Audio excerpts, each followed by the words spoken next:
Whoa! Maximum disrespect.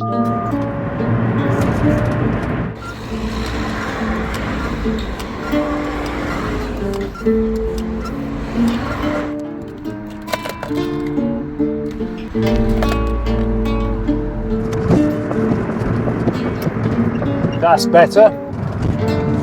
Maximum disrespect given to the car known as Nigel by it being sat, not used, for about 2 weeks.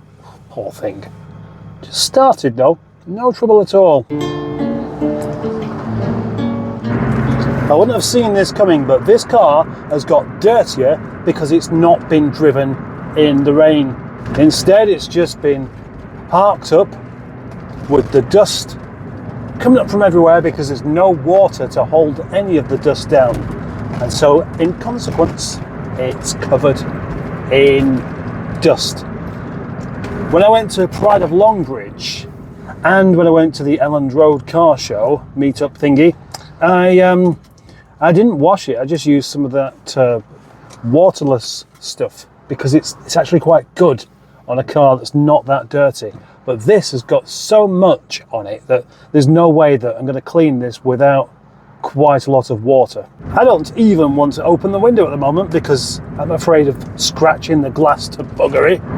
Sounds like I've got some beer bottles in the boot, but I don't remember anyone giving me any beer and forgetting about it, although that has happened in the past.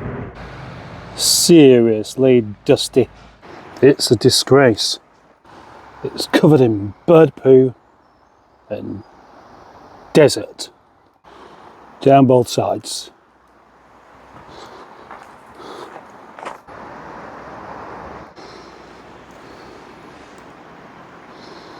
How has this car got in such a state in 2 weeks without any rain?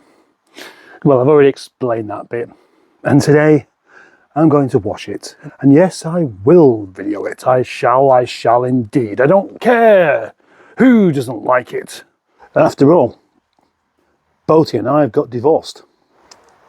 Because it's just dust, I'm going to start off with just simply hosing it down.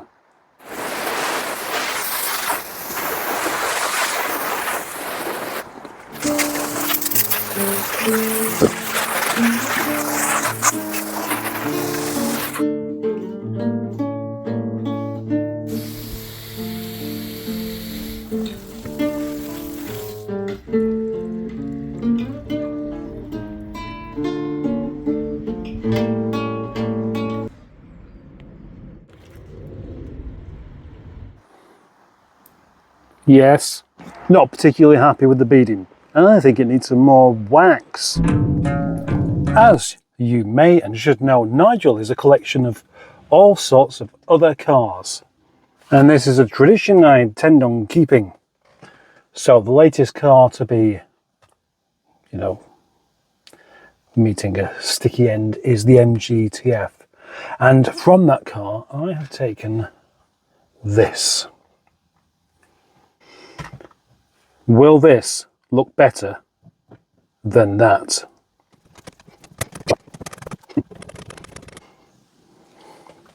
No, it doesn't. But I'm keeping it anyway. Yes, this car. It's noisy, it's rattly. It'd be a lot less rattly if I hadn't taken all the bits off and put it back together again. Because things never go back together quite as well as you'd expect them to do they? No, they don't. Now it's clean. Now it has a new metal gear knob, which I'm fairly sure is original. I like it even more. And I'm on my way home a bit late. Should be going to the shop probably, but I'm not going to. Oh no, I'm going to wait. I'm going to just go out later on instead. Yes, I'm going to take Nigel to the Todmorden, where I shall enjoy another little trip out in the old thing. See this smile? The video's not over yet. I found out what it is. It's not beer in the boot. It is a cup and a flask. But every time I hit a bump, it sounds like I've got Charles Hawtrey. sat on the passenger seat. Well, clank my metal caps! Now I'm on my way to Todmorden. I could just go to the Littleborough shop, but it's clean. I want to take it out for a drive. That's the effect that this car has on me. It makes me want to go for a drive. It's an occasion. And this metal gear knob from the MGTF makes the gear change feel more positive. Although, of course, it's still the same throw. It's just having that metal thing screwed on properly. It's great. Safety boots. Anyway, it is screwed on properly. It feels properly secure. It's good. Now, the original gear knob on Nigel was a good one. It was a proper leather gear knob, but I took it off and I put it on a anthracite Rover 25 1.6 that I bought and did the head gasket on, and I was keeping it until I sold it. And then I sold this one, and so the plastic gear knob ended up in this car. And then when I got it back, it had a plastic gear knob, which wasn't really that interesting. And then after a while, I found another leather one, but it was from a later car, and it wasn't a screw-on thingy. It was one of those push-down jobbies. So it was a kind of a slack gear change feel. And that's why I ended up with that other gear knob on there instead. Whoa. Jesus fucking Christ, what a prick. That's the only problem with roads like this. I was not doing under the speed limit. I was doing a bit more than... I was doing a speed that's acceptable on a 40 mile per hour limit. I don't like to go slowly on 40s. No, I don't. No. And you know what? Because that individual had to overtake with a car coming the other way, he or she did it in the middle of the road, which meant kicking up all sorts of shit and dust all over my freshly cleaned car. That's the bit that's unforgivable.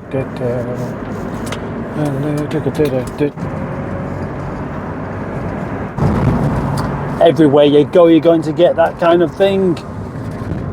That's not the first time poor little Nigel has escaped injury because of some lunatic. Only a couple of weeks back, somebody come tear-arsing behind me in a Volkswagen Scirocco, obviously weren't looking where they were going, and narrowly missed me by about that much. That's what it felt like. I mean, it could have been a foot. It was very difficult to tell when you don't even see it happening, because it happens so quickly. Disrespect. That's what this video is all about. Disrespect. So where I park my car generally is off the road, up a bit of a dirt path. And I park it there because I think it's less vulnerable. But when I go down this dirt path, because it's all jutty and full of bits of tarmac missing and stuff, I go down it very gingerly, very carefully, because I don't want to damage my car. Even if it was in somebody else's car, I would do exactly the same thing. But this particular road gets used by other people as well, and they don't do that. No, they just drive along it in the same way that they would do along a 30 limit.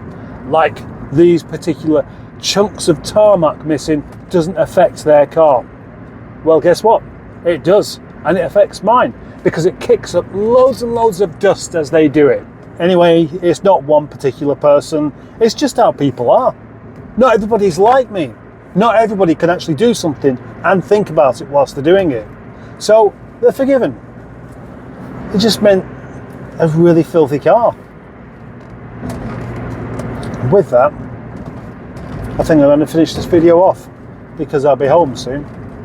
I've got just one thing to say, and that is thank you to you. And you know who you are, so I don't really need to explain why I'm saying thank you. Just thank you.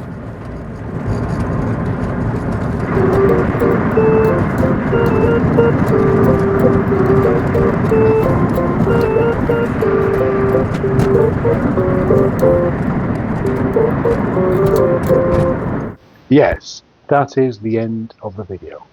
You can switch off now, or you could hang around until the end of the video where I continue going just to make sure that this video is at least 10 minutes long.